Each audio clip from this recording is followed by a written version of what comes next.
Next up, an exercise using most of the string functions we've learned, not all of them.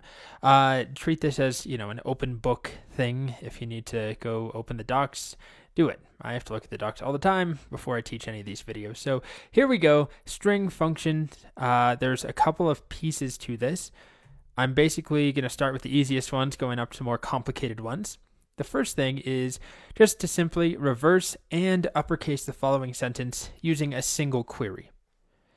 So no tables, no data, just this string. Then I'd like you to pause for all of these, but for this one, pause and think out loud. Well, it doesn't have to be out loud, but think to yourself what this evaluates to, what is printed out. Then I'd like you to write a query using our books. So if you deleted books, if you got rid of them, just make sure there's some of the books data in that table. You don't need all of them. And I'd like for you to select the titles and replace all spaces with an arrow, which is just, a dash and a greater than sign. Make sure as well that you name the column that is generated title. So multiple pieces there. Next up, I'd like you to print this table out, which is the last name of every author on the left side, printed forwards, and then the same last name in reverse on the right side. And notice again that we've aliased them, so this one is called forwards and this one is backwards. Similar story here, printouts or generate this table. This column here is called full name in caps, so make sure you name it that. And that's exactly what it is. It is the first name of an author and the last name of an author with a space in the middle, all capitalized. Alrighty.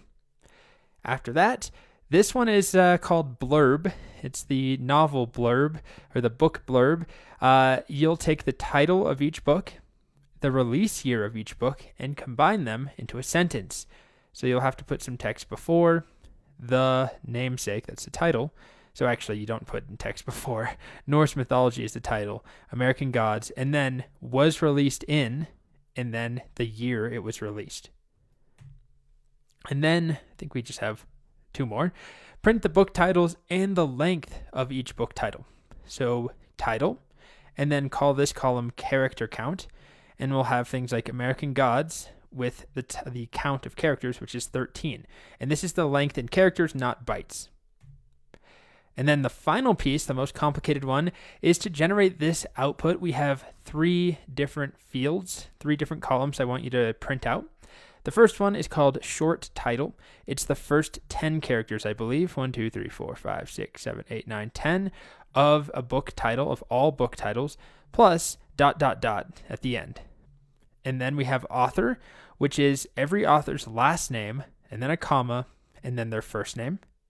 And then we have quantity, which is the number in stock. That's one of the fields on our table. If we do describe books, one of the columns is called stock quantity. So I want that stock quantity, but in stock as a sentence or I guess it's a fragment. I don't know why we would want that, but just do it. It's a last piece of the exercise. So there's a lot of pieces to this one. Go through this and pause with this video and try and figure out the correct code to generate the output that you see on each slide. But first we have the simpler ones. So in the next video, we'll have a solution, but I hope you try it. Please do it.